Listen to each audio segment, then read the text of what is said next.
In this guide, I'm going to show you how to fix Google Play Store not opening on Android. This is Aiden from JustPause, and before we get into this guide, make sure to like the video and subscribe to the channel with all notifications on. It really does help with the channel, and it lets us know that you want more content like this, so we greatly appreciate it. If at any point throughout this guide you did have any questions, just ask them down in the comment section below, and we can help you out further. I'm going to be doing my best to reply to every single comment down there. First things first, go ahead and open up your recent apps and swipe away the Play Store or hit close all. As you can see, all of my apps are currently closed, and then try reopening it. If it doesn't work, do the exact same thing again, but then this time confirm that your Wi-Fi or mobile data is working. You can test the connection just by opening up another app or website.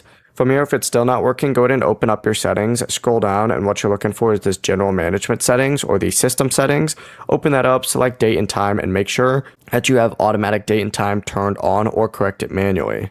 Then go ahead and go back to the main settings page. I'm just going to swipe out and reopen this up. Scroll down to the very bottom, select apps, and from here you need to search for Google Play Store. Wait for it to load, select Google Play Store, and once you do that, go ahead and scroll down a little bit. You need to find storage. Go ahead and select clear cache down in the very bottom.